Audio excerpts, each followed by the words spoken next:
I'd like to welcome you all on behalf of our Academy of Entrepreneurs and Associates, and who that is all you folks that attend these webinars and seminars are members of our Academy by completing a series course. So welcome aboard. This is our presentation number 952. So we've been at it a little while and well on the way to 1,000. Thank you for joining my journey, and thank you for letting me join your journey as well. We have a lot of work to do as entrepreneurs, and I'm right in here with you. I run my own business right by myself.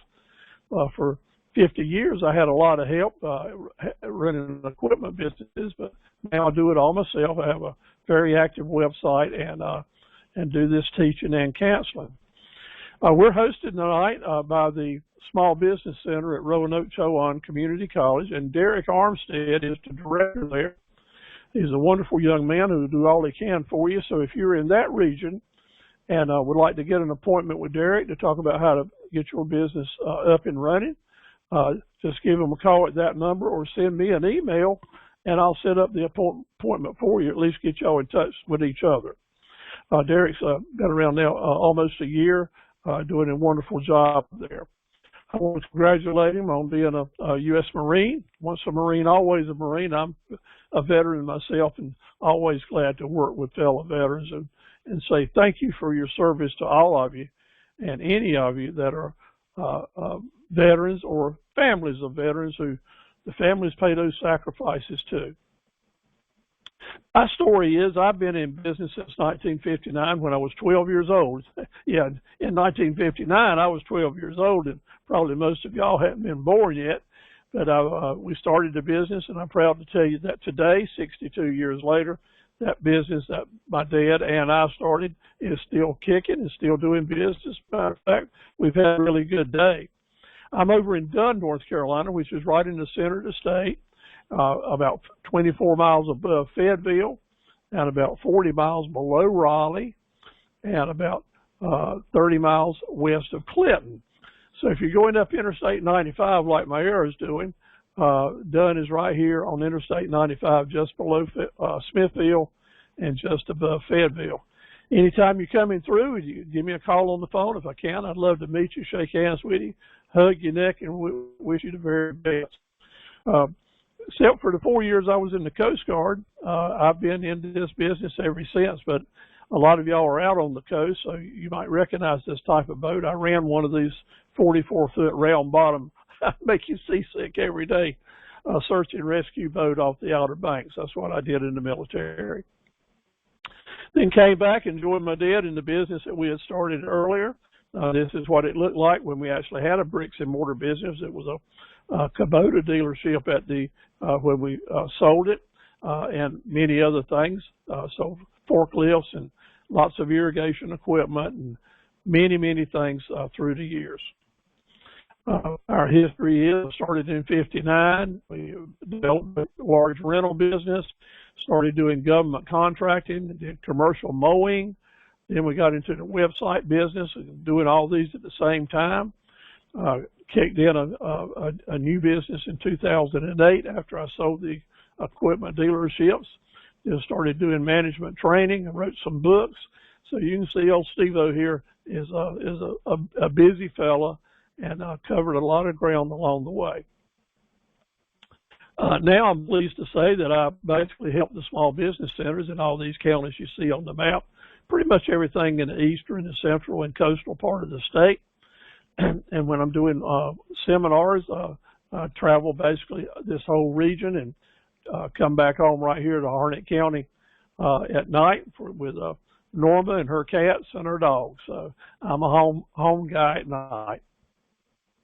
My main days start out all mornings selling farm equipment that goes behind tractors on the internet. This is what our homepage looks like. So as I'm talking about doing internet business, it's because I do it every day, and I can give you a lot of tips if you want to get some of our webinars. If I get to see you at a seminar, this is what the old guy looked like up in front, having a good time sharing ideas and knowledge and learning a lot from each and every one of you guys. I'm not a lawyer. I'm not a CPA, certified public accountant. I'm just a fellow that's been in business a long time, did a lot of things right, did a lot of things wrong, and you call that wisdom, so I'm glad to share with you all that I can.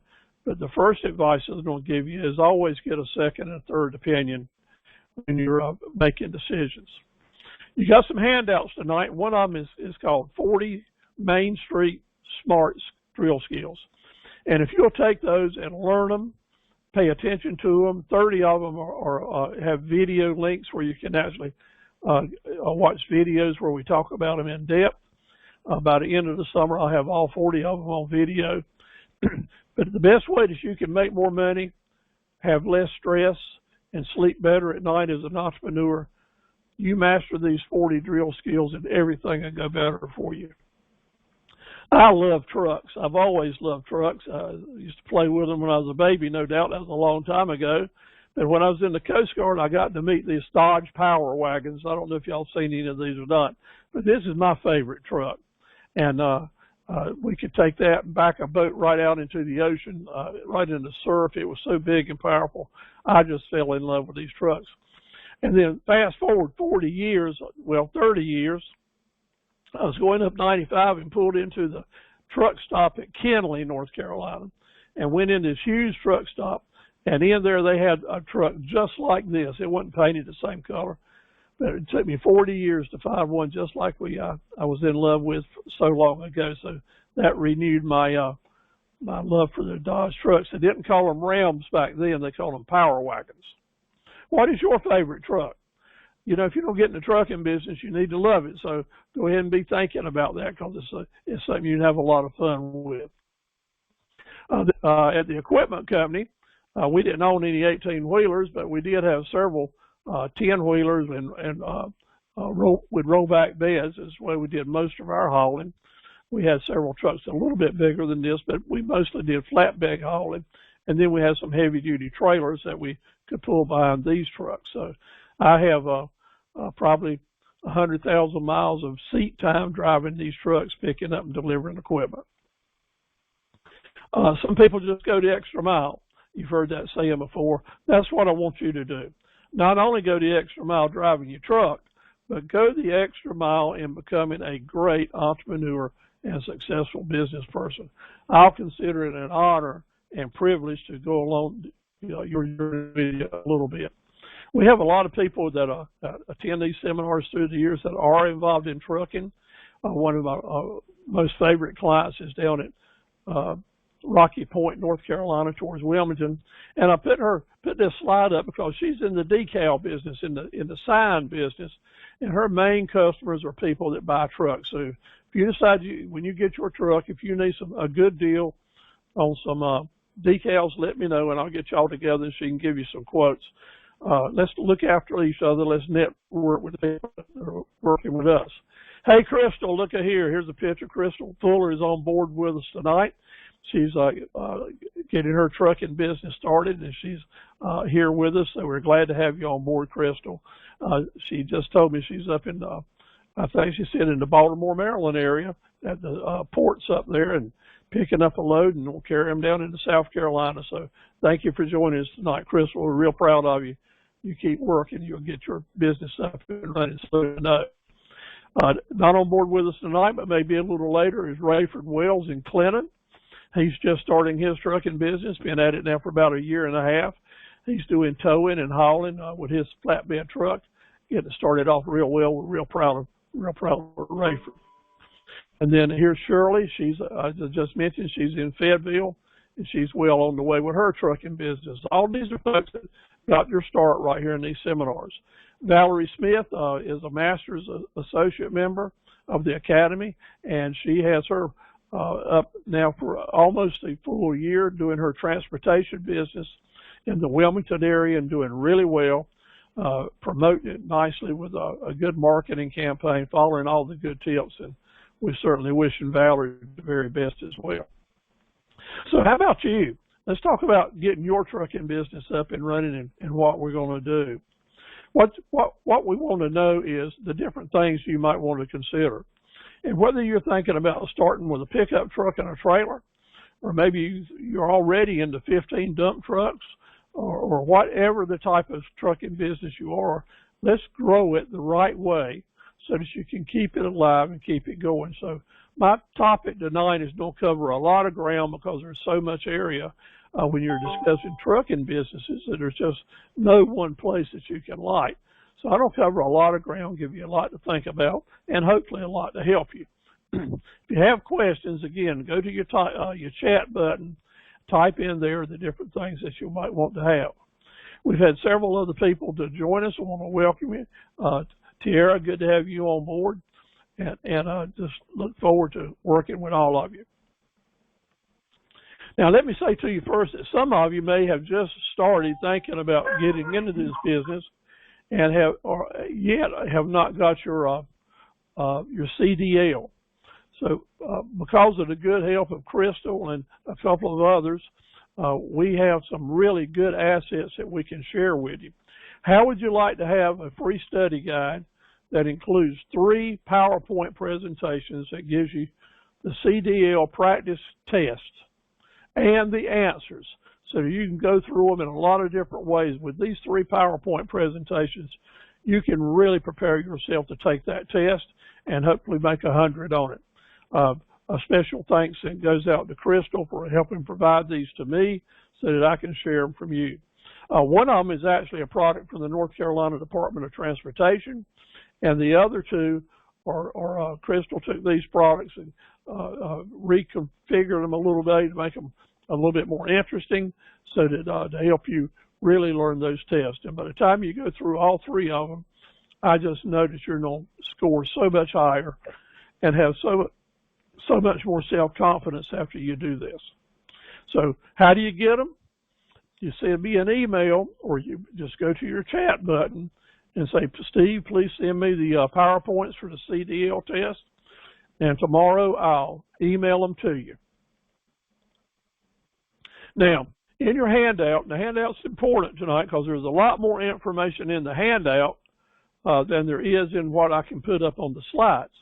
The first handout, there's a long list there of checkoff list. If you're going to get into trucking business in a number of different ways, then this checklist will really help you because it's going to give you kind of a roadmap of what you need to be doing to get your business up and running or to get yourself prepared to get started. So not going to go over all these. You can read them as easily as I can, but just a lot of things to think about. So you can, in your handouts, you can copy that as a Word file, take the stuff that you need to do and work on it and do your own outline.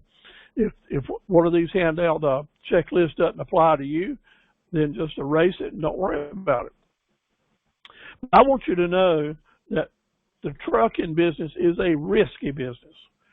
There's no other way to say it. It is risky. I mean, you're out there with all the crazy people on the highways. You're dealing with a lot of different customers. Some will pay you right, some won't pay you at all. You are prone to have accidents. You're prone to have breakdowns, high expenses, carrying heavy loads, working long days and nights, and being away from your family. So I know it's a risky business, and I really appreciate the fact that you're willing to make the effort to do it not only for you and your family, but for America, because the trucking the industry is a vital part of our national defense. And by golly, if you don't believe that, just watch the news about what's happening over in Ukraine. Just think if they could get trucks in and out of those places easily, how much better the Ukrainians would be fighting the Russians. So what is the best management tool that you can have to take some of the risk out of starting your own business? There's no question about it. You need some type of business plan. It don't have to be real complicated, but it needs to be a plan, because no plan, even a bad plan, is better than no plan at all. So we're going to talk about a lot of different ingredients that you might want in your business plan to help get your business up and running. So what is your greatest risk? What is your greatest risk this day and time about starting your business?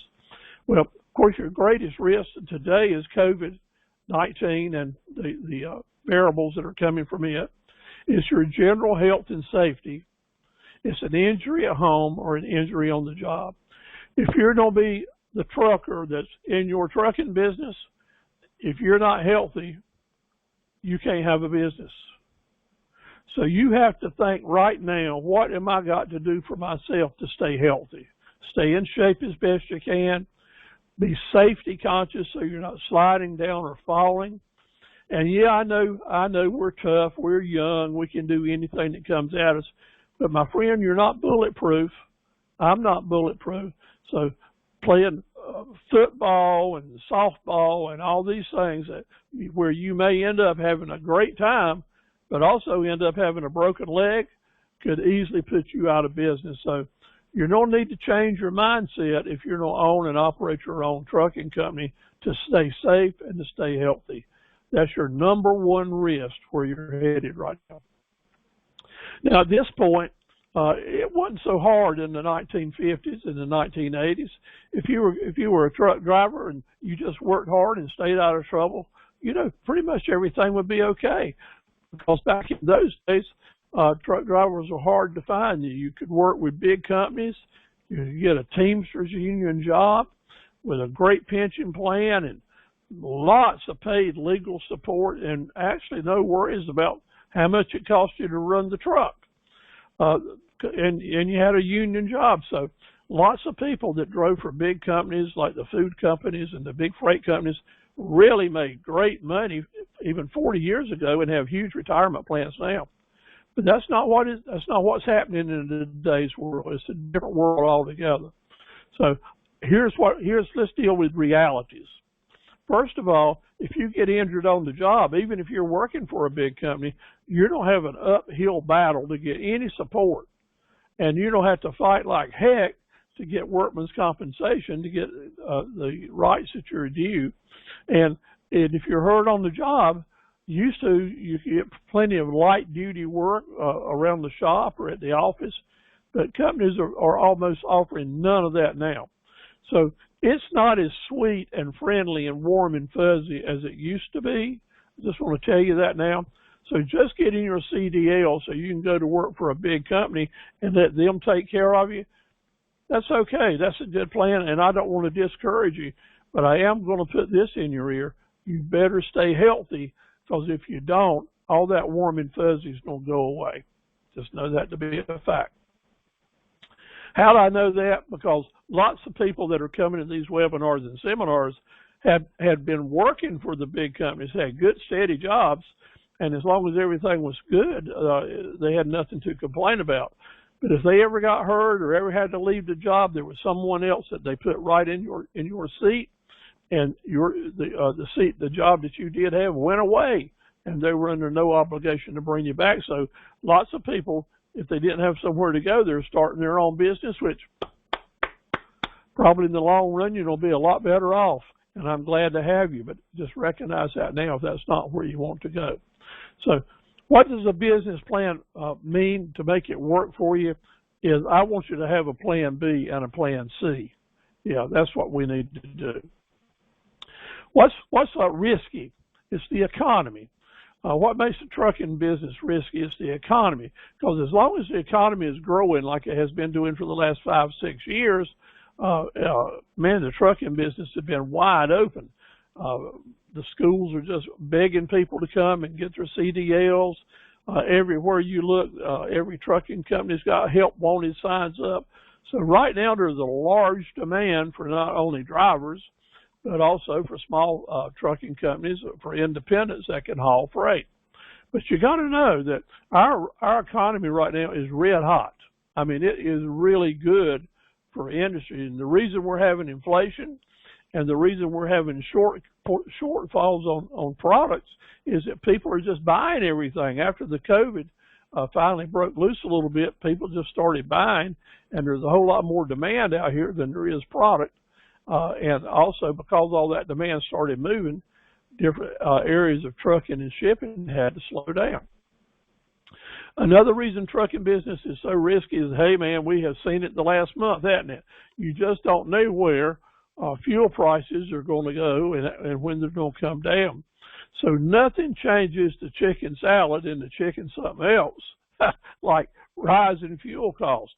So if you're into a deal midway through the year and you can't increase your quote and your fuel costs go way up, well, you got two choices: go broke or go broke. One way or the other, it's not a good deal. So here's where I put in. Anytime you're doing a negotiating for a long-term deal, you make sure that you have a fuel cost escalation as one of the terms of your contract. That is, if fuel prices go up from where they are today, your payment will go up. And on the other hand, so you're being fair with the shipper, if fuel prices come down from where they are, they get a discount on that shipping rate as well. Just keep that in mind. That'll take a lot of risk out of your business. Regulations, regulations, regulations, and they'll never stop coming. And it's bad news lots of times because you have to get used to something and make some changes. But when we're moving payloads all over the United States, we don't have to stay on top of the regulations. And if you don't, you're taking a big risk. Accidents, when the wheels are turning on the asphalt, you know every mile that you travel, there's a chance for an accident. And there's no such thing as a small accident with a big truck, right? So that makes it risky. Risk management strategy is the key in how we smile and say, okay, I can handle these risks, because I went to Steve's seminar and he said, as long as I got good risk management strategies, my risk maybe won't put me out of business. So what are risk management strategies? Well, first of all, we always think about insurance. You get in a break, you make a mistake, hopefully the insurance will bail you out. But other types of risk management strategies, which don't cost nearly as much as insurance, are you have a good safety program. Be very aware of trading and careful about safety issues in and around your truck, in and around your shop.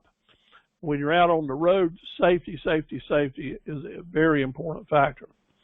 Also, you can take right much risk out of your business by finding a really good broker that you can trust and hiring employees that are engaged in your business and want to see it succeed and are very careful and that you train very carefully. So risk management strategies, the top three: a good insurance counsel, a good safety program, and make sure you've got a broker you can trust that works hard for you.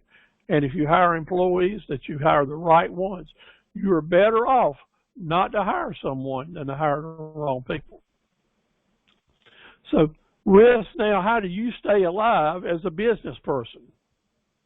How do you keep your business alive? The big word is, draw a circle around it on your handout, okay? Diversity.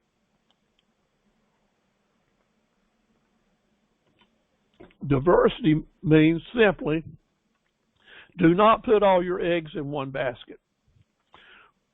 Figure out the type of trucking businesses that you can operate 100% of the time, have a lot of different types of customers, haul and do different things, because if you're just doing one thing for one customer, I'll guarantee you it will go south one day and you will be SOL, no doubt about it. Also, a smaller operator can operate doing different types of products and focus on niche markets. And we got a world of niche markets here in Eastern North Carolina. We'll talk about them a little later. And then develop wholesale and retail buying and selling opportunities for yourself. There's no law that says you as a trucker cannot buy stuff that you own and haul it yourself, and sell stuff that you buy somewhere else and retail it somewhere else or wholesale it somewhere else. Just hauling freight from point A to point B, of course, is what most people think of. It's what I'm going to do as a trucker. But I want to give you a little extra encouragement to widen that field of vision to see how you can take your trucks and actually buy and sell stuff and make a lot more money with them than just hauling the product. So you've heard this term before, and I'm not making light of it, but a side hustle, having a little side business that helps you make more money, that's a good thing. You don't have to quit your day job to have a side hustle. I certainly have a lot of people, we call it 25 or 30 different things that I'm doing in my operations and businesses. You might call each one of them a side hustle, and that's just fine. But what I prefer that you call it as an entrepreneur is a profit center. A profit center is something that you're doing in your business to help you make money that you can market separately. Call it side hustle if you like, but let's call it profit centers when we're doing our business plan. So diversity to stay alive. Let's look over this slide right here. What are just off the top some of the different things that we might be doing? We might do hot shot trucking. We might buy and sell used trucks. We might buy and sell used trailers. I'm talking about freight trailers and tractor trailers. You might get in the camper business. I mean, you have to tow them. You might get in the towing business like Rayford. Hauling boats, car haulers, horse trailers. You got an office. You're out here working and talking with people. You might become an insurance agent as well. You can be an insurance agent and a truck driver at the same time. I know some folks that have set up truck washing stations that do really well. They drive during the week, and then when they get home on the weekend, they've got their trucks and a lot of their neighbors or people in the region that'll bring the other trucks in and make as much money washing those trucks as they do actually driving it during the week. Servicing different types of vehicles. You might like the tour business where you got buses or vans. Doing signage on the trucks, just like I mentioned the lady down at Rocky Point. There's nothing wrong with you having a sign business at the same time that you have a trucking business. Detailing the trucks. Maybe a lot of independents need a place to store their trucks. So maybe you have some property out in the country or an extra field or a fenced-in area or access to it or know where that you can rent it. With all the independents that are getting in business today, one of the good businesses that I've seen come about during this past year are folks that have areas that they lease to independent truck drivers so that they can park their trucks and trailers and get in with a pass. Yeah, you need a security system, but $300 to $500 a month just to rent some open space. If you got enough open space and it's secure and well lighted, that is a heck of a good income that you can have. Truckload sales, that is, if you know some manufacturers that offer their products at truckload sales, then you might be the person that provides the transportation and the trailers to help companies do truckload sales. Now, who would do that? Mattress companies, pine straw companies, firewood companies, furniture companies, and the list goes on. So as you're driving and looking around different areas and you see truckload sales going on, those manufacturers and retailers hired someone to bring that material in and to take it out and to provide a rental trailer to make it happen. You see them a lot of times at convenience stores. So if that's something you have an interest in, I'll be glad to talk to you about it and give you some tips about how to find that business. The trucking business comes down to a fundamental. It's about bidding on a job and then fulfilling the transportation, right? You get the business by giving a bid, and then it's up to you to fulfill the obligations that you made.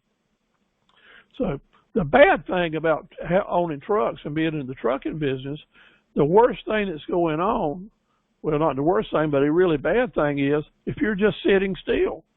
Because, yeah, it's restful and it's peaceful and you don't hear the loud and you're not burning fuel. But if you're just sitting still and you got your investments tied up in equipment that's made to roll, sitting still is a bad thing. What's a real bad thing is when you're traveling and have an empty truck and not getting paid. That's even worse. So always having that fundamental in the back of your mind is going to help you be more aware of cash flow, which is the lifeblood of any and every business. So what is the good thing that we're after? Why am I spending all this time about diversity? Because when you're traveling with cargo and getting paid, your trucking business is working. At no other time are you making money except when you're traveling with cargo and getting paid.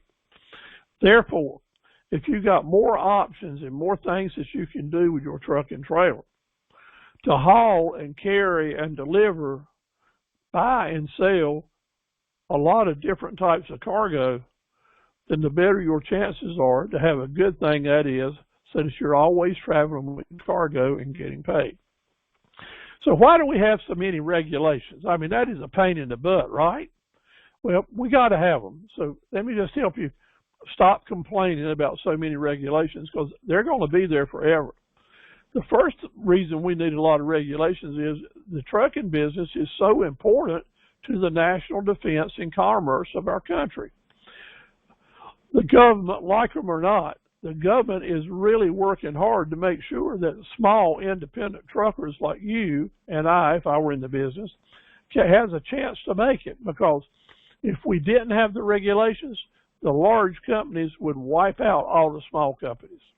So you get good protection from the government regulations. So quit complaining about too many regulations. Some of them I don't like any more than you, but some of them are absolutely necessary to give you a chance to stay in business. And why do we need regulations? Because there's no such thing as a small wreck with a big truck. So we have to have safety and traffic regulations to protect the truckers and the general public. And highway maintenance requires a lot of regulations, because heavy trucks cause 90% of all the damages that are done to highways and bridges. So there has to be lots of regulations for two reasons. Number one, to have the truck heavy traffic help pay for repairs. And number two, to make sure that we've got rules and laws in place that hopefully will prevent accidents and damages. So let's move into this now. What type of trucking business do you want? Oh man, you ride around the truck stop and see 1,000, 2,000 trucks out there, and every one of them's got a different logo and sign on them. Every one of them's doing something different. Some are independent owned, some are owned by the company, some are leased. I mean, it's just a whole world in the trucking nation. And you're going to pick one little thing to do there, or maybe have one type of business that serves a lot of different customers. So this is the fun part. But I will say to you that before you jump in and just make a decision because it feels good at the time, here's what we need to do. You need to thoroughly research what's going on. Research the energy and get some good concrete information. So you're here with me tonight, and I'm looking at the 20,000 feet up in the air picture. I'm looking at the big horizons here. And I'm encouraging you to look at the big picture too, but then start focusing it down on the different type of businesses before you jump in to make sure you know where you're going. Now, one of your handouts has 20 businesses. You can start with $100 or less. And another handout that you have just lists hundreds of different types of businesses.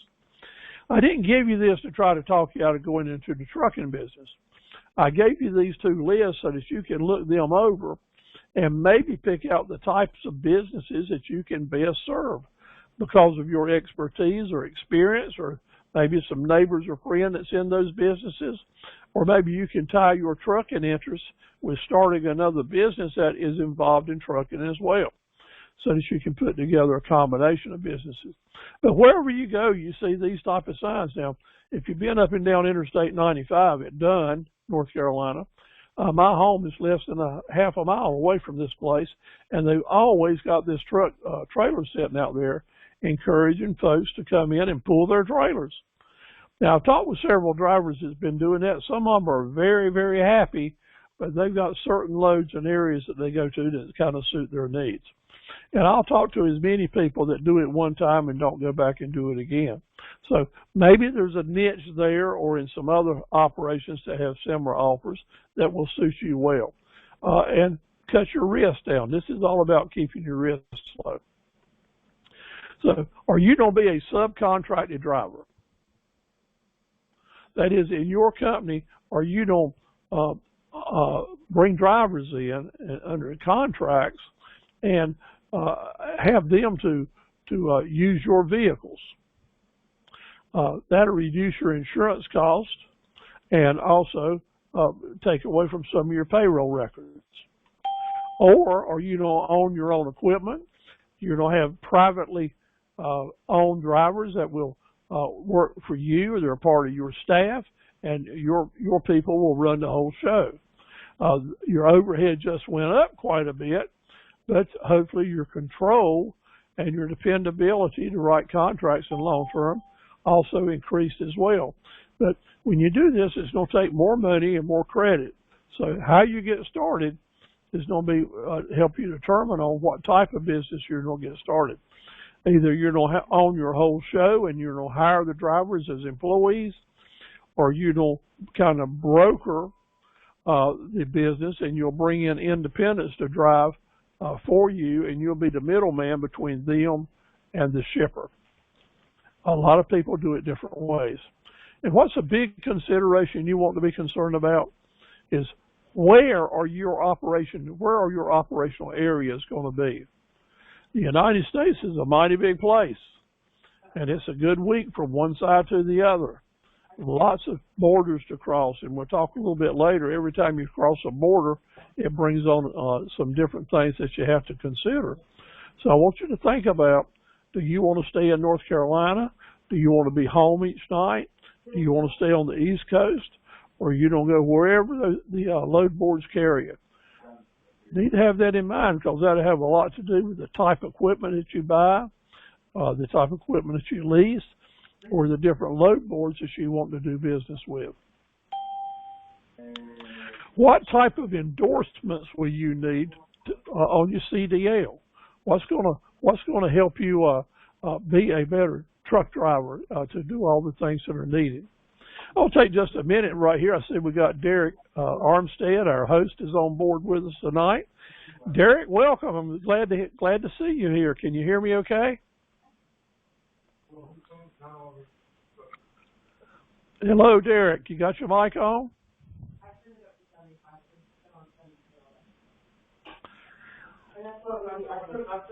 Maybe he's not hearing me right now. We'll come back to Derek when he has a chance. So what type of CDLs and endorsements will you need to haul the different items that you're thinking about doing in your trucking business? What type of freight are you going to be doing? What's going to be your mainstream? Are you going to do less in truckloads, the LTL shipments? Or you going to focus on truckloads? That is, you want the long hauls that go from point A to point B.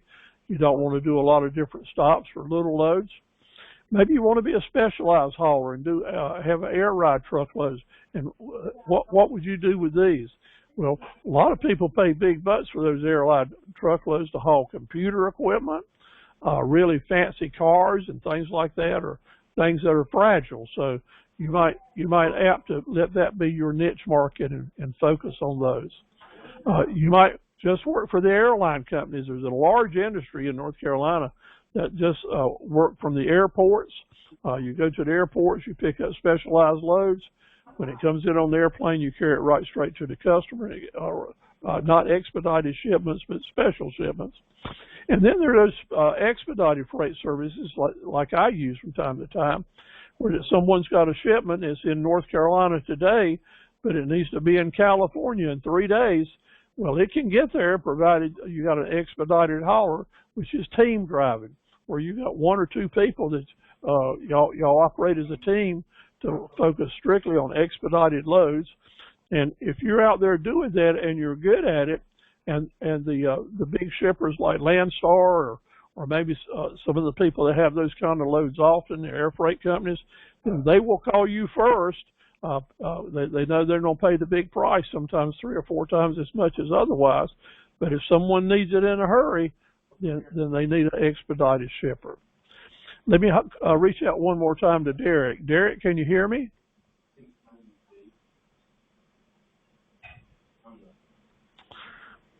Okay, well, maybe we can catch him in a little bit.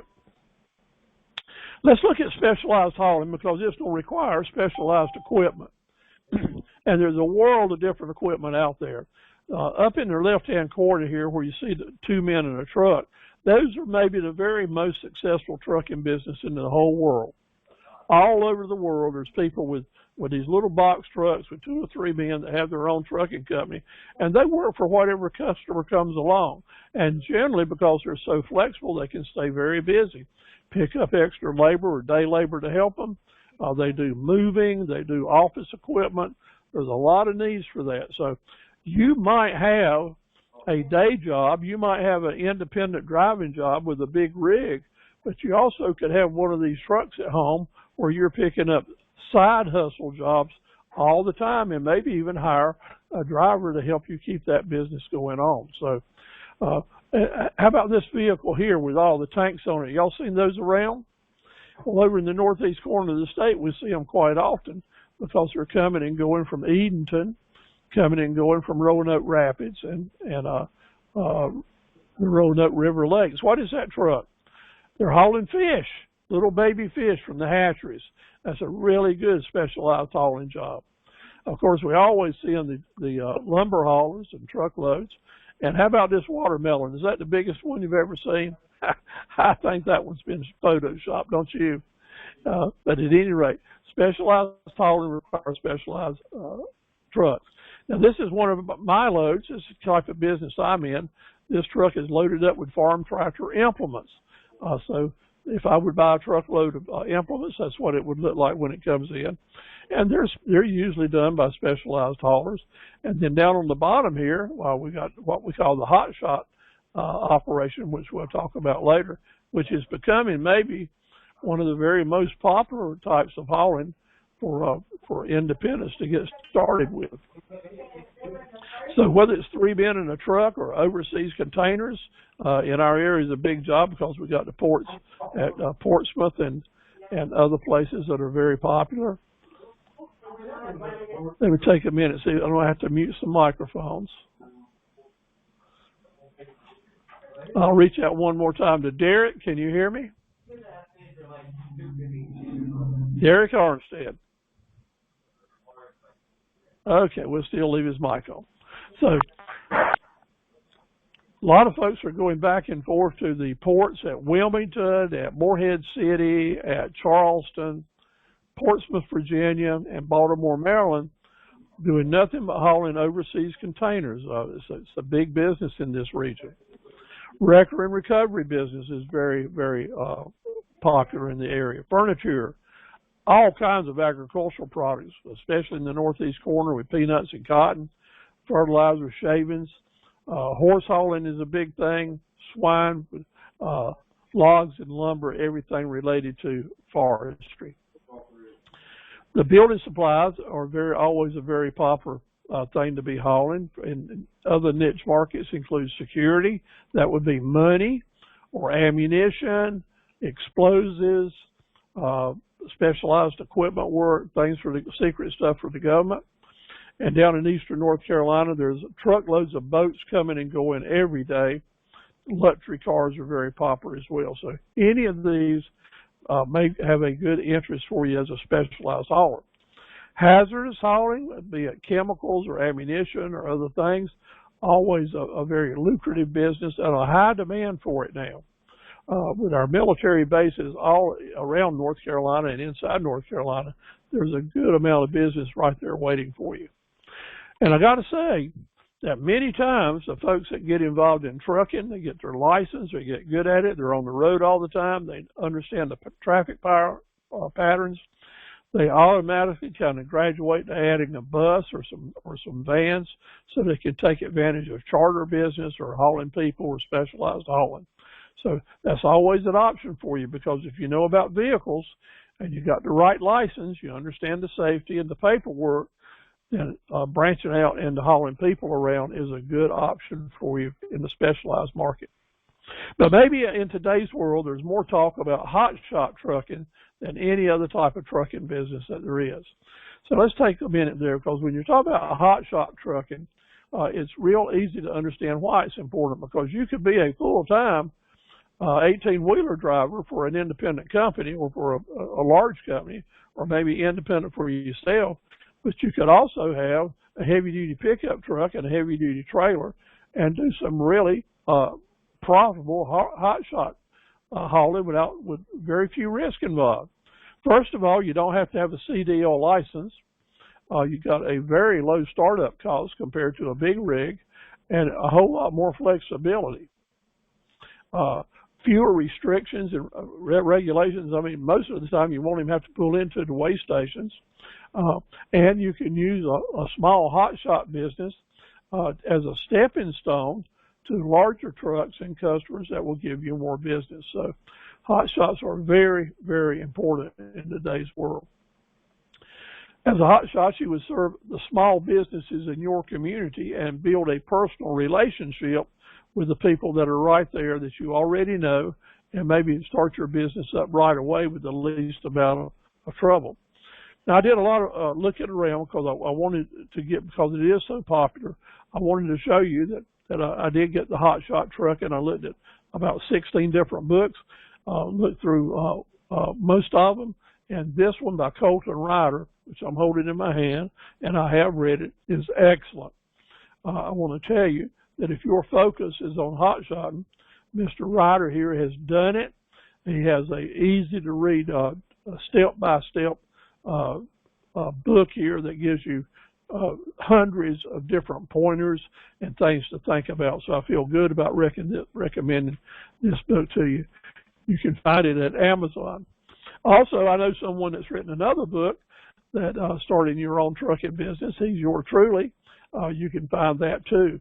However, most of the stuff we're talking about tonight is in this book, but I'd still love for you to get one if you want one. I'll be glad to send it to you, or you can find it on Amazon. So the handout that I mentioned earlier, one of them is talking about, well, it's actually 20 businesses you can start with $100 or less. And I'll be giving a webinar on this subject in a few weeks right here. Derek's sponsoring that, so you can tune in and learn more about it. Now, let's talk about securing the right equipment. Man, that's a pretty truck right there, isn't it? Oh, my gracious. That's a lovely truck. Securing the proper equipment is so important. And a lot of us will start out buying used. I always bought used trucks. I was never in a position, had quite enough trucking business myself to justify buying brand new equipment and paying 2 and 3 times what I could buy used for, when most of my business was local and short hauls. But there's a world of trucking stuff out there for sale. I need to tell you that all of it is sky high in today's market. There's no such thing as an inexpensive used truck or an inexpensive used trailer. So what does that say to you? That means you've got to be extra careful in checking the equipment out before you make a purchase. Carry someone with you to look it over. Make sure that if you don't know what you're looking at, you're carrying someone with you that does. And take as few risks as you can with buying new stuff. And I'll tell you, though, that it is important that you buy something you make money with. And also, if you buy and use equipment now and you get it right, you can probably sell it right because the prices are going up. Now, they will continue to go up until inflation cools off or until the economy goes into a downward spiral. Now, listen to me. That is going to happen.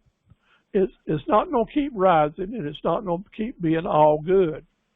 You got to know that, because business cycles always go up and down. And sometimes the people that are hurt the worst when the economy goes south are the independent truck drivers. Now, let's take a minute, take a deep breath. This may sound like bad news to you, but it's just the facts, and I want you to understand it. When this economy goes soft, and it will, the first people that hurt are the independent truck drivers. And why is that? Because once the shipments start not being under so much pressure, the large trucking companies will do all they can to suck up all the business they can to keep their investors happy and keep their trucks on the road. That's going to happen. And that's why it's so important that you right now, even though you could just be taking easy loads all the time, that you find a way to diverse your business so that you'll have 2 or 3 different groups and types of customers that you can work for. And hopefully some of those will be smaller customers that are not impacted as badly when the economy goes soft. So keep that in mind, because when the cycle turns around and heads down, you want to be in a position to be able to stay alive, protect your investment, protect your equipment, and have your customers stay with you. And of course, one of the ways to do that is to diversify out into kind of strange ways, but as long as it's good for you and your companies, if you've got an area where the people transportation business is steady, then you might want to consider that and how you can capitalize on it. It might be rentals and the camping and rentals.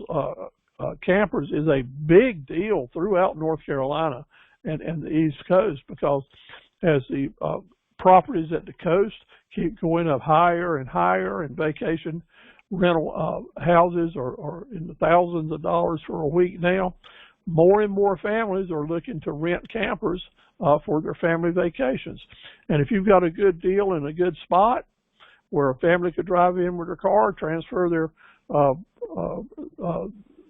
equipment and their clothes and their gear over into your mobile camper piece of equipment, you rent it to them for a weekend or for a week or for a month, they will generally pay you big bucks, because the option would be to pay many thousands of dollars for a vacation rental home. You might even have contacts with different campgrounds where that you secure and lease camper spaces in advance to give you the edge on the market to do that. That's going to be a big, big business for the people that take advantage of it in the very near future. It's already started in that direction.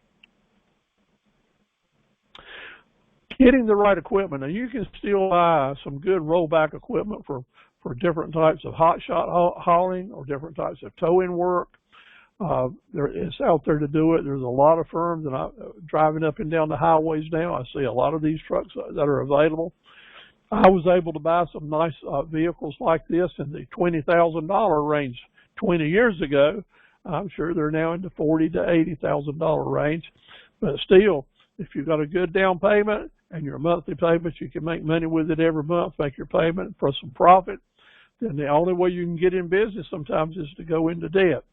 The key thing I want to say to you is don't go in and be upside down on your loan. And what does that mean? Don't buy something and when you drive it off the lot, you owe more money on it than it's worth. That'll get you in trouble so quick if the economy goes south. You always want to be on top of your loan, not upside down. And that means you'll never owe more on a piece of equipment than you can sell it for. Now, why is that important?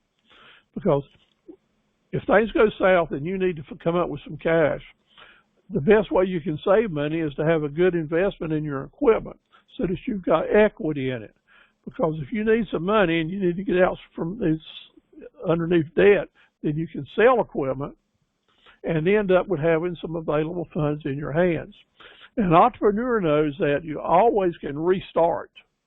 If you can end up with some money in your hand, you can take that money, make a down payment, get a better deal on something, and go on trucking. So just keep in mind, do not get upside down on your equipment, because it's a good way to go out of business. A second tip I want to say to you right now is maybe you're getting started and everything's just rolling and looking good, and you're building up a good amount of cash in the bank, and you say, man, I need to get out of debt. I don't pay off these long-term debts with this short-term cash flow I've got, so I won't have this money to pay. Well, let me tell you, that is a bad move to make, because you need to let the equipment pay for itself as long as it will, and you make the monthly payments on it, and you need to build up as much cash reserve as you can put in the bank, because there's going to be some big-time unexpected expenses to come along in your business, and you're going to need some cash reserves to pay for it. Otherwise, you'll have to start using your credit cards and build up a big debt there, or you'll run out of cash flow and you can't make your insurance payments. So never use your short-term cash flow reserve to pay off long-term debt. Now, if you just get a big chunk of money like you win the lottery, that's a different situation.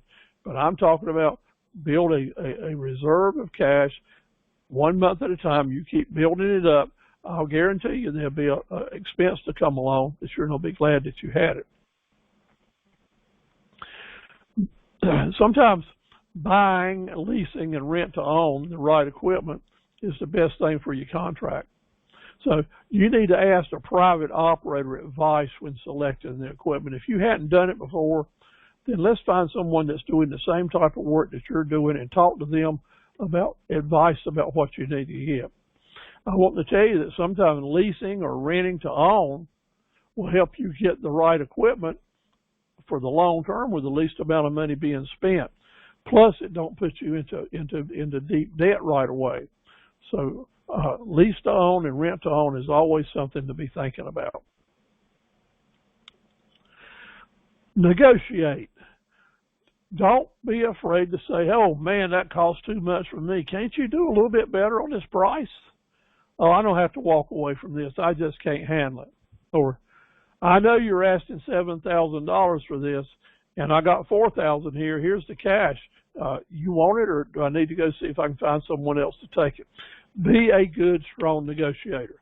And if you hadn't had any experience in that or any training, ask me to send you some information on negotiating, and I'll be glad to give you some good tips. And you're always welcome to visit some of our webinars or seminars. Be willing to negotiate and know what you're doing.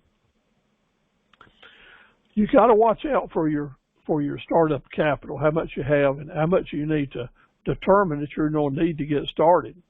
Most trucking businesses begin small and grow as you can add to your fleet. Now, maybe your goal right off the bat is, hey, I want 5 trucks and 5 drivers, or 10 trucks, or a fleet of 10 dump trucks. And I know lots of people that do that, but I don't know any of them that started out with 10 trucks to start with. You know, well, maybe their daddy gave them 10 trucks to start with, but their daddy started out with 1 and grew it 1 truck at a time. And that's what I want to encourage you to do. You'll get into biggest trouble when you get in the biggest hurry. So watch your startup money, and we're going to talk about that in a little bit. Be patient. Learn the tricks of the trade as you go. The more risk you take at one time, the more likelihood is that you're going to have trouble staying in business. Let me see if, Derek, do you have your mic on that you can talk to us for a minute? Well, how about Derek? Can I hear you? I guess he's not at the mic. Okay, let's get started now.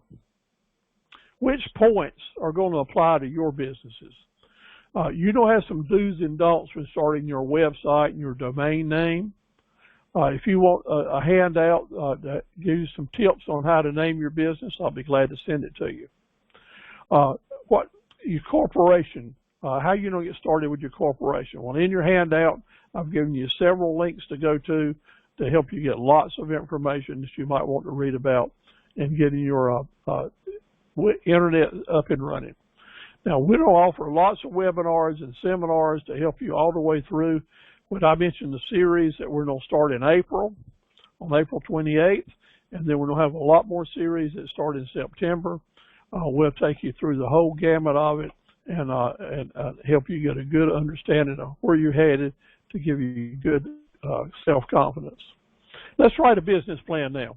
Part of what I have to tell you is that a business plan officially in the college textbooks is going to tell you need 7 essential sections for a business plan. But I want to tell you that just getting started, sometimes you have to be in business a little while before you can fine-tune the business plan to reality. So I don't call it a business planner, but still there's 7 sections for a good business plan, and I go into each and every one of them in your handout. But right now I'm going to tell you, we need a business plan that helps you get started, and I can send you lots of simple ways to do that.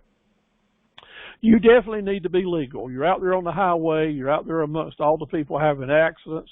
You're out there amongst all the people that would just love to sue you, to sue your company. Therefore, it's imperative that you're going to have some type of corporation structure. 99.9% of you will end up having an LLC, a limited liability corporation. Very easy to set up, very inexpensive to set up. We can give you lots of tips on how to go about making that happen. The point is that you're probably not going to be able to buy any insurance unless you are an LLC. So talking with your insurance agent or other people that knows how to get trucking companies started is a good way to do it. Now, I have several contacts, entrepreneurs that have attended these series, people that are in the business to help other folks get their trucking businesses started, negotiating with DOT, get your insurances in line, get your different permits and all the paperwork sorted out for you. So if you are in need of someone to help you get started like that and want to pay someone to help you, then I've got several folks that I can refer you to, and you can check out their propositions. Insurance is a major commodity when we're in the trucking business. You got to put fuel in that truck to make it run, but you got to have it insured properly to get the loads from the shippers, and also to give you the self-confidence that if you should have an accident, that you're going to be able to cover your bases with it. So securing the right coverage for your business is so important. And most independent insurance agencies do not know how to insure a trucker. Most independent insurance agencies know all about automobiles and all about homeowners and all about your boat and your camper and your motorcycle. But when it comes to offering you the right kind of insurance for your truck, most do not. So you want to find a trained and seasoned commercial vehicle insurance pro to help you with your business. Now, where do you find those? Well, they're in every region. Some agencies specialize on it, and some don't. But you can also go to your local truck stop and find a trucker that has been in business for a while, or a trucking company, and just ask them, who handles your insurance? Do they have good rates? Do they look after you when you have a problem? And if you can do business with somebody local, I want to encourage you to do it. But shop for the right insurance company. Some insurance companies focus on log hauling, other on construction work, some on both. But in Eastern North Carolina, there's so much trucking, there's several very good companies that can look after you. There's a lot of different types of insurance that you're going to have to know about. Now, there's primary liability, which that is covering the damage that you do to other people. And then there's cargo insurance. That's what your shippers are interested in. When you take somebody's property on your truck, then you're responsible to get it to the other end of the world without damages. And if it is damaged, you don't need to provide insurance coverage to make sure that the co-signee is whole after the deal's over with. And then there's physical damage insurance. That's to pay for your stuff that gets messed up in a wreck. And then there's this kind of accident insurance that covers the general spectrum of all accidents, a lot of ands, if, and boats and special cargoes, where depending on what you're doing, you're going to have more risk, therefore you'll have to have different types of insurance coverage. So who is going to tell you what type of policies that you need? That's why I want you to find that experienced trucking insurance people, because when you tell them the type of hauling that you're going to be doing, they're going to be able to punch into their computer, and a screen will automatically come up with the different types of coverages that you're going to need. Everything probably from getting bonding insurance to special cargo loads to accident and things covering you and your health. Get the right insurance company. Just don't go with someone that don't know what they're doing. Now, there's an association in North Carolina, as there is in every state. In North Carolina, it's the North Carolina Truckers Association. They have a real nice office in Raleigh. Now, I'm not here about trying to sell memberships to the Trucking Association, but I am here to tell you, I suggest you go to their website and look at all the things that they offer, because independent trucker, one after the other, tell me that they enjoy what the Truckers Association offers to them. They have regular seminars on all types of updates that are going on with DOT, with things that you need to know. They're very much about providing to their members good education and services and answering questions. So take a look at the North Carolina Truckers Association. It may be one of the best investments that you make. Now let's talk about the startup investments. It always comes down to that, right? Folks first of all, need to get their CDL. Now, some of you have come on late, and I said to the folks earlier that one of our Academy members, Crystal, has helped me put together 3 PowerPoint presentations that I can send to you that are sample CDL tests with the answers. And to use as a study guide to help you make 100 on your CDL test the first time you take it. Save you a lot of time and efforts and such as that. Now, while I'm talking about this, I want to mention to you one other thing. Many folks say to me that I wanted to get my CDL, but I couldn't get an appointment. My local office couldn't work me in for a number of weeks, and when my appointment came up, I was halfway across the country, so I'm having to wait to get a chance to take my CDL test. And when I got there, they were just not helpful at all, or they rushed me, or I don't feel like I was treated like I should have been. Now, I don't know these people, and I've never been there, but here's what I do know from what a lot of you guys have told me, is that the DMV license place in Sanford, North Carolina, Sanford, that's in Lee County, just west of Dunn, just south of Raleigh, on this side of Greensboro, and just north of Southern Pines. At Sanford, North Carolina, I'm told that crew there at the DMV office are really especially nice and helpful and do all they can to work you in with appointments. And you know what? It's really good to be able to brag on a state agency or one of their offices. I hadn't had that information from any other office. If I get it, I'll be glad to brag on them too. But I can tell you that the people in Sanford are earning a good reputation to helping people trying to get in and get out and get their CDL's license passed. So let's look at a startup cost now, because that's the next thing that comes up after getting your license. Well, what's it going to take? In your handout, there's a lot of information about startup costs, but here you go. Here's just an example. To get started on the road, you've got to cover a lot of expenses. Let's say you're buying a big rig and you're ready to go to work with it. Well, it could easily be that you need to come up with $13,000 out of pocket to get going. The biggest part of that expense is insurance, of course. $8,500 was insurance. If that wasn't there, it'd be about $5,000. But this don't count your truck and your trailer now. This is the extra money that you're going to need to come up with. Why is that? Well, you got to cover all these regulations and costs. And if you don't have a good credit history, or you don't have a relationship with the insurance agency or some way to work it out, then you may have to pay the entire 6 months premium of $8,500 in advance before they let you go on the road. And you don't have to be insured before you go out on the road. So look into this. Don't wait till the last minute.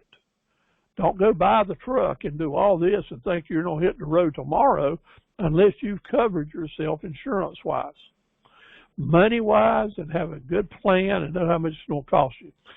That's the big surprise that really keeps a lot of people from getting started when they wanted to, or maybe to keep them from getting started at all. So you may end up having to spend from $8,000 to $13,000 out of pocket startup costs. This is why you don't need a business plan, so you can figure out where it's going to come from or how you're going to make it. Now, notice that that doesn't include the truck and the trailer. Yeah, that startup cost, but generally it's the initial investment.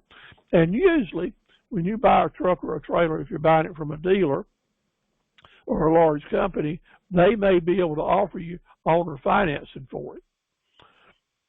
So most of the time, people selling lots of trucks and trailers will have some type of finance plan that they can offer to you. So if you make a reasonable down payment, you don't have to pay it all up front.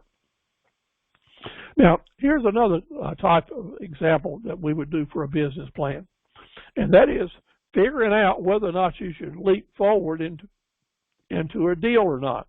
You're talking with a potential shipper, and they're saying, look, I got all this stuff for you to haul. I'll guarantee you can have it.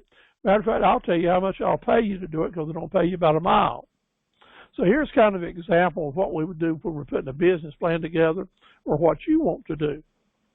Let's say they said to you, look, I've got $305,000 I can pay you next year. if you'll do my hauling for me. And here's where that revenue is going to come from. January through March, you earn $60,000. April through September, another 160. 75,000 in October, and November and December, $10,000. So I can pay you $305,000 if you'll haul my products. And during these months where I don't have many miles for you, you can make other money with your rig. Well, that looks great, doesn't it? Well, here's the problem. It looks great, but it just looks good because you hadn't seen the red ink yet. This is just the black ink, the money coming in. So what you would do as an independent trucker is you'll take their numbers and be real happy to have the opportunity to get it. But now the important work starts when you figure out how much it's going to cost you to make that $305,000. So you'll be able to figure out, based on those number of miles and hours, about how much you're going to have to pay a driver, your fuel cost, your insurance cost, your tires cost, your maintenance cost. Yeah. And during that year, you'll know how much your truck and trailer loan payments are. Right? And then you don't have other expenses like your telephone, just a number of other things. If you hire help to do this or that, you don't have personal expenses that don't have to be paid for. That's the CODB, cost of doing business. All these different costs have to be considered and come out of what your projected income is going to be. And then when we subtract the red ink from that $305,000, it's what's left.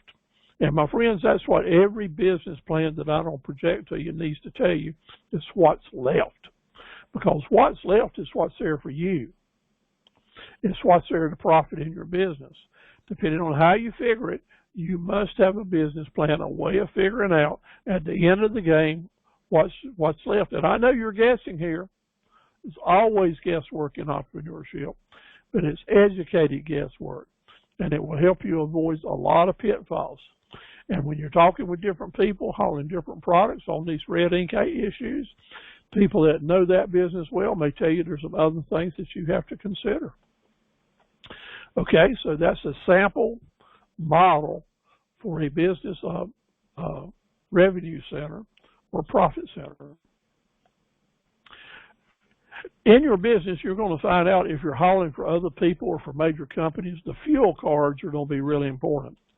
Or if you're hiring drivers to drive your trucks. Because you get out on the road halfway to Tucson, Arizona and have a problem, it can take a lot of cash to move around. And a lot of us don't want to carry cash out on the highway like that, or don't have it to carry if we did want to have it with us. So fuel cards are important. A fuel card is a credit card. And it's one that you would buy and you would load it with a certain amount of money. Or if you're working from a load board, lots of times the load board will calculate the miles that are going to be involved. They will know pretty much exactly what your fuel costs will be. They'll know pretty much exactly how many meals that you'll probably have to eat or any other expenses, including permits. And the people that you're doing business with on the load board, like Landstar or some of these others, will, when they give you the deal, they will send you a fuel card that you can pick right up at a truck stop that you're at, and that fuel card will be loaded with all the money that you will need to provide that service for them. So if you are unfamiliar with fuel cards and how they work with your type of business, then take some time, talk with a trucker or go to the truck stop, talk with a cashier there at the counter when they're not busy, and you learn the details that will apply to you in your business. Also, there's a couple of websites that can be very important for you. North Carolina Department of DMV has a great website that talks about regulations and filings and audits. Really good. If you hadn't been to this website for commercial trucking, I want to encourage you to put it on your reading list. Maybe there's nothing here you need to memorize, but everything there you need to know where it's at. So when you want to go back and get some important information, you'll be able to find it. It will be an important resource for you, and I'm glad to tell you about it. So what is a big risk? I told you that the biggest risk you're going to face is your personal health. Because if you're hurt or injured, your trucking business is going to die if you're the primary driver in your trucking business. And then we talked about the other risks and such as that, and all of those is important. But the next one that will put you down and out of business faster than anything else is substance abuse. If you've got a hankering to use substance to do things that are called abusive, then you don't have to control that. And you're really going to have to control employees and drivers that you put on your equipment, because you don't get 3 strikes in this issue. You only get 1. And that person that is causes a major wreck, people getting killed, equipment getting destroyed, they're going to put you out of business. So know right now, in your business, you got to stop. You got to control it.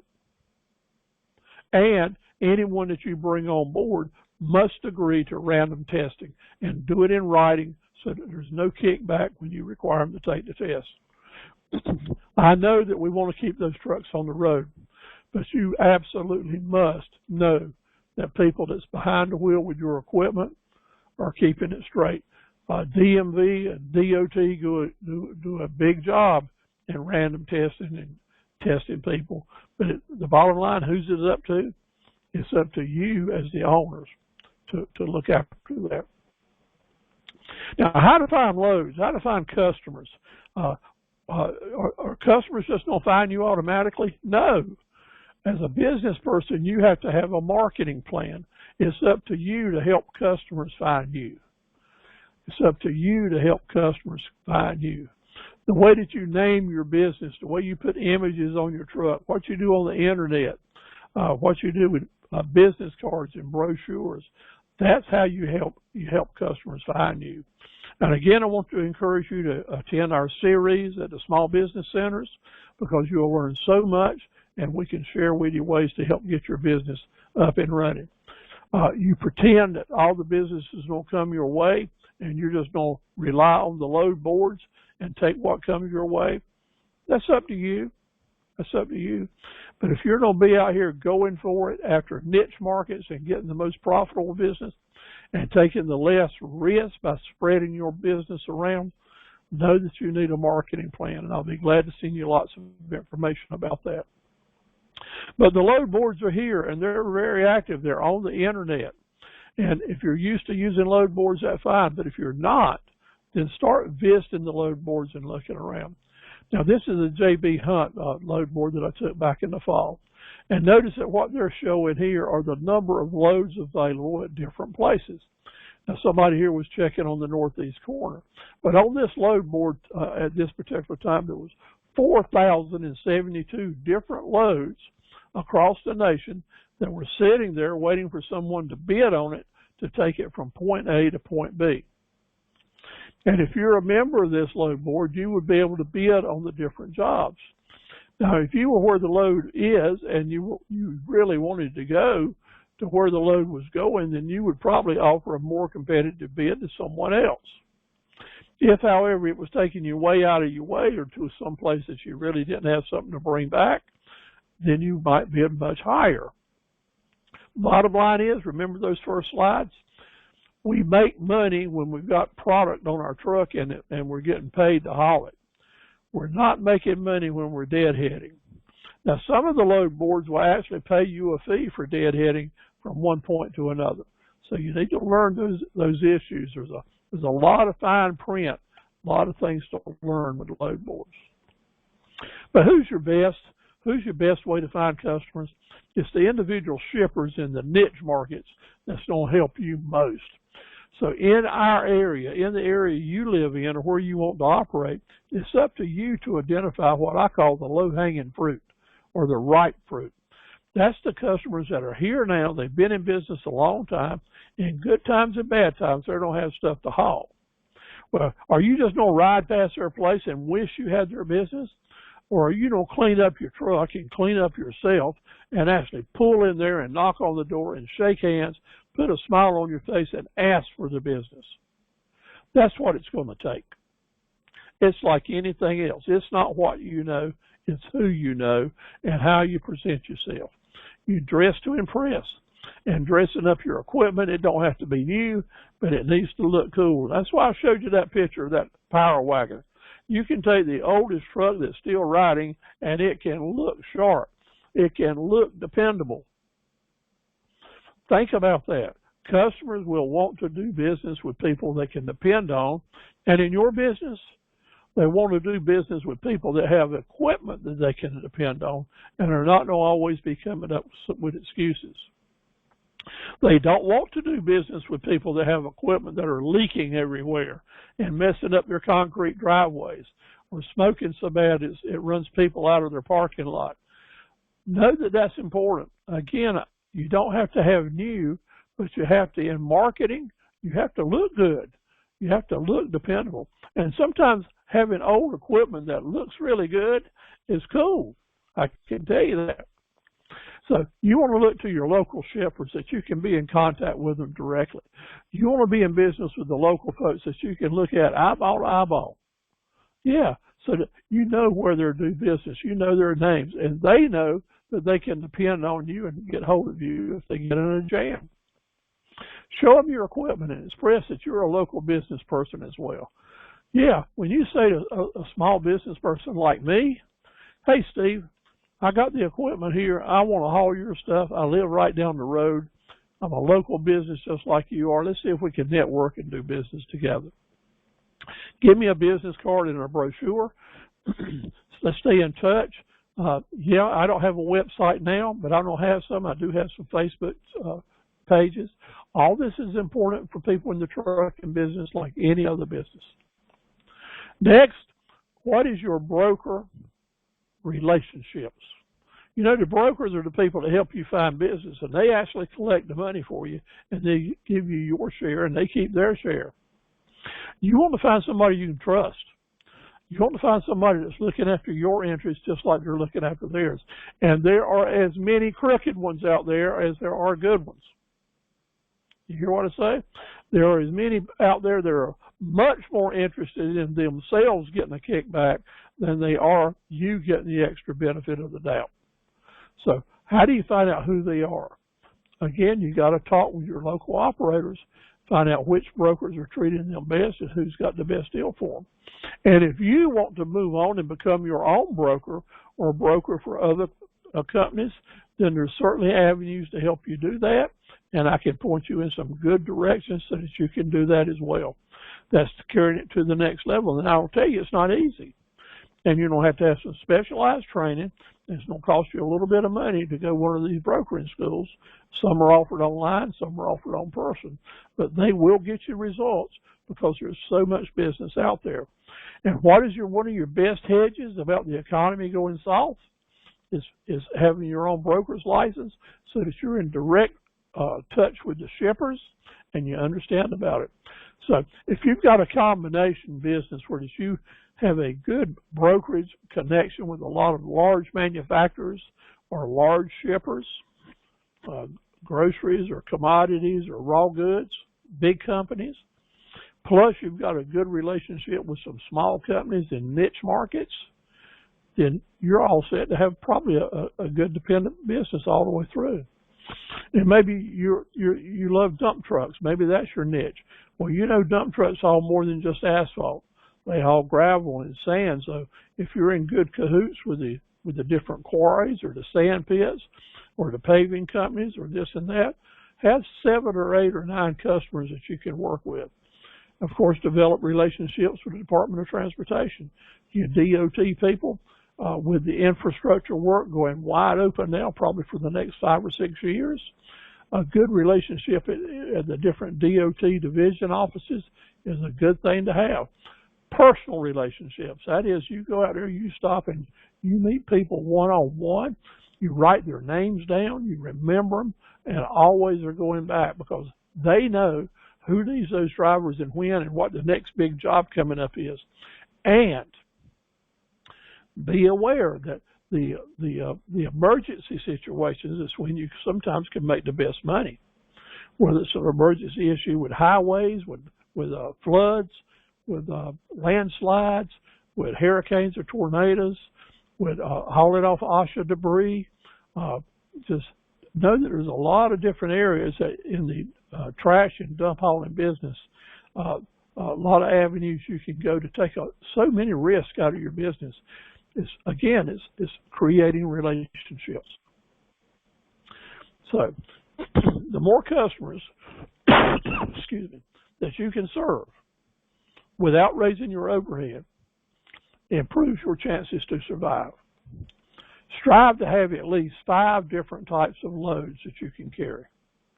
As you're choosing the equipment that you're going to buy to base your business on or to add, and you've got different niche markets, try to be in a position that if any one of 5 different customers call you tomorrow, you can say, yes, I can handle it.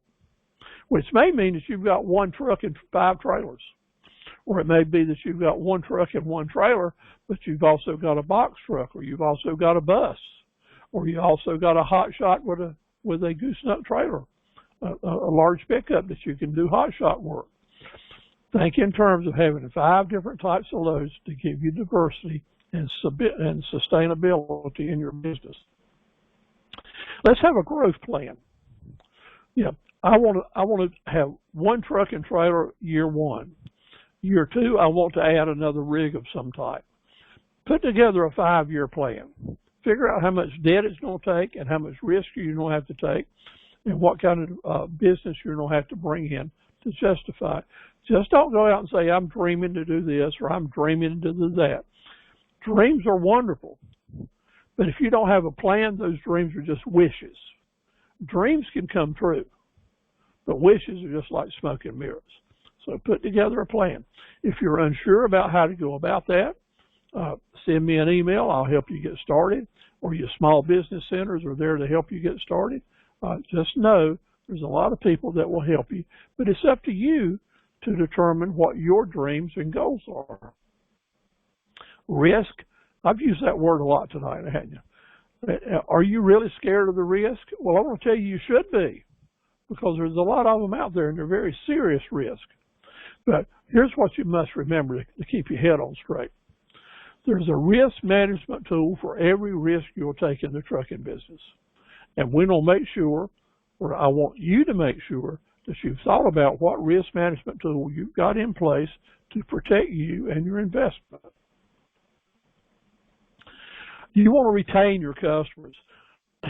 Every customer is important. And 40% of the reason people will stay with you is customer service. It's important that you keep the right attitude, the right equipment, the right prices, do everything right. But that's only 40% of the reason that people are going to stay with you. And you want to build every customer you get today, you want to keep them for the rest of your business life. Every customer you get today, I want them to become a raving fan customer that will stay with you. 60% of the reason they're going to stay with you is hospitality. You know, you never thought that hospitality would be mentioned in a trucking business webinar, did you? Well, let me tell you, it's right here. Because 60% of the reason you're going to be able to keep customers for a long time is the way they feel about doing business with you. When you're pulling away from their dock, we want them to say, you know, I really enjoyed working with them. I think I'm going to give them a lot more business. That's the hospitality factor. That means that you as a personal individual have to be a people person to convince the people you're delivering to and the people you're picking up from that you're a good guy or a great lady. You want to remember first names and last names, and you want them to remember you. So you don't have to take the time to be nice. And I know you're going to be working hard, getting the trailer unloaded or moving this or that or helping them get the forklift into position. It is hard, sweaty, hot, or cold work. Sometimes it's dirty, and it's hard to be cool when you're doing all that, isn't it? It is not. You can be cool working just as hard as you can. Cool, I mean cool, calm, and collective, and selling yourself the whole time, because people really like hard-working other folks, especially those people that's going to give you business. So keep your smile on, keep your hospitality level up, and what will that do? It'll keep repeat business coming your way. Now, one of the things we have to talk about or I want to talk about, I'm not going to spend a lot of time on it, is if you haven't been on the road, if this is all new to you and you think that all you've got to do is get these tests passed and get your driving time in, satisfy the instructors, and then go satisfy the DMV guy and get your CDL, you're on the road, you're ready to get hired. Well, I think you got something else to consider. Now, Crystal, our favorite truck driver in training right now, brought this to my attention a few weeks ago. She said that the most challenging part about learning to feel comfortable out on the road doing trips across the country is knowing that every time you cross a border, it's a new world. Every state's got some different things to deal with, and they got different inspectors at the border lines, at the way station. So crossing borders gets to be a real stressful time. So I put a little thing in here to let you know and get you ready for it. You want to be aware, but it's not something you need to be definitely afraid of, but you need to know it is a stressful time when you start crossing those borders. So what do you want to be thinking about? You want to be thinking about and know and understand about portable scales, how they work, what you've got to do to be ready for it. You want to know that there's traffic jams out there that will keep you from being on schedule and maybe throw you way off to the point that you feel like you're going to lose money on the load if you can't break loose. Traffic jams are going to happen, and you're just going to have to learn to deal with them. And holy moly, we don't want to find some low bridges and look like this poor soul, do we? Well, there's plenty of low bridges out there, so when you cross borders and you're traveling into areas that you didn't know about, hadn't heard about, you need to be looking at your charts, at your maps, talking with the people at the truck stops, talking with other drivers on the radio. Find out what you need to be worried about if you're going from Salem over to Bristol or from here to there. Talk to some people. Always be aware, because it's always good to get information that brings you aware. And things change. Yesterday, that road might have been free and clear, but today there might have been a landslide or a bridge messed up or a flood or a broken water main. And if you get caught up in that traffic or having to take a detour where there's a low bridge, it's going to mess you up. So just know that this happens when you cross and go into unfamiliar territory. Some things is just important. So let's make a short list of hot issues that you need to remember. You're crossing borders, and this is in your handout now. Always be aware to make sure you've got good safety equipment, batteries and extra flashlights and a good road atlas. Keep your travel logs updated. Make sure your equipment your inspections are up to date, because maybe in this certain state they check some other things that they don't back here in North Carolina. Make sure that your trailer is locked so somebody can't steal from you or you won't have an accident inside. Make sure your fuel cap is locked to make sure nobody does any sabotage on steals your fuel. Be aware of the state laws when you're crossing the state lines about what things are different. Know about the bridges that you're getting ready to go onto, about low clearance or low weight images. How much does the fuel that you're carrying weigh? Because sometimes if you topped off your tanks and you put on a heavy load, it may make you overloaded to go in certain areas when you're crossing a state line. Maybe some of these roads have got low load limits and you'll get in trouble. So it may pay you not to top off at a certain truck stop until you get rid of this load. Be aware of those secondary roads or weight limits and what insurance requirements are required when you cross at different border stations. Do you know this on insurance? Take care. Take care that you are paying good attention about road construction ahead, because this changes. And today, here's a big one, fuel prices. Stay in touch with your fellow drivers. Be aware with the truck stops and the different truck stops, the chain truck stops, they'll be able to tell you what fuel prices are when you go into different states, so you can plan ahead and buy the fuel when you can get it at the best price, as long as you don't become too heavy. Plan your rest stops so you stay within the law and stay safe. And always look out for ways out of traffic jams. I live right here on 95, and when we have a traffic jam, We see the trucks come off the 95 and get on Highway 301 so they can keep rolling. Yeah, they get tied up in the small towns, but they're not stuck out on the interstate for hours. So when you cross borders, be aware of what your plan B and plan C would be when you run into a traffic jam. Remember that looking out for your left-hand lane, looking at that last lights on it to be aware where your trailer is all the time. When you're merging traffic, you just got to train yourself to watch that last light on your trailer. Memorize or carry with you all the time your trailer numbers and your tag numbers. You don't ever know when you might need to use them. But mainly, remember just to be cool. Keep your, or pre-cool your trailer if you're getting ready to have a reefer. Don't go up, get ready to put some frozen material into a trailer that's hot. You've got to pre-cool it.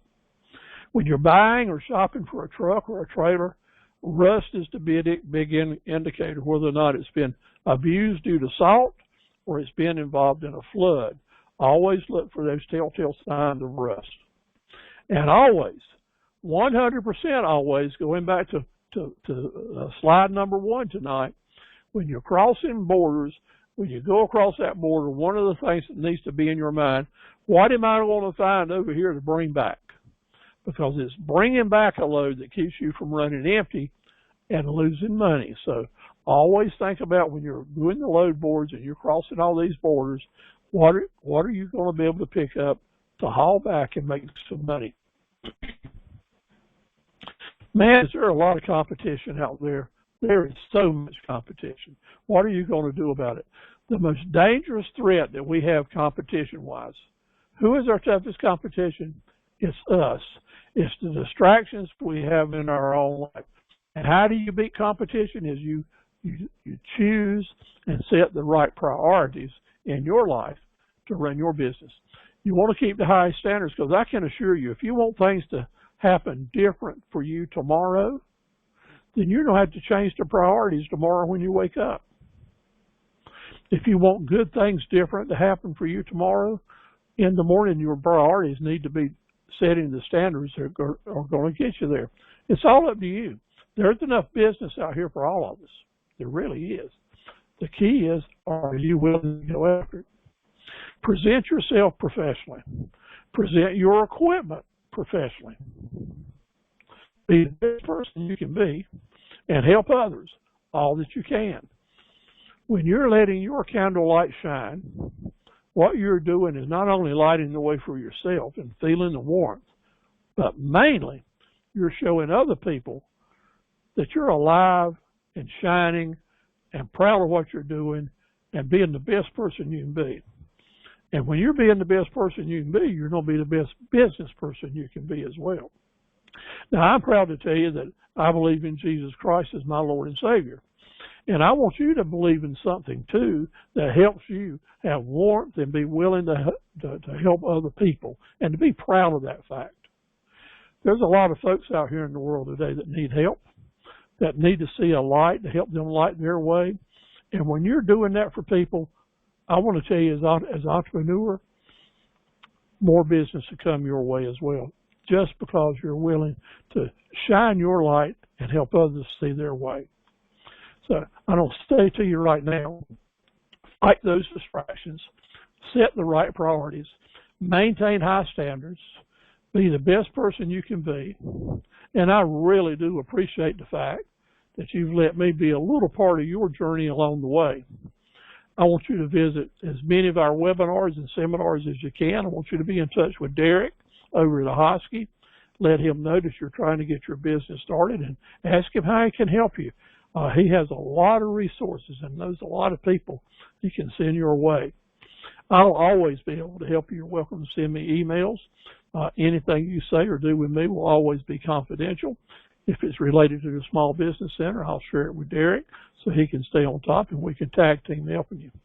If you're watching this presentation from an area not in the northeast corner of North Carolina and would like to know how to get in touch with a Small Business Center in your area, just send me a note on the chat room here, and I'll be glad to write a letter to the Small Business Director in your area and help you get in touch with them.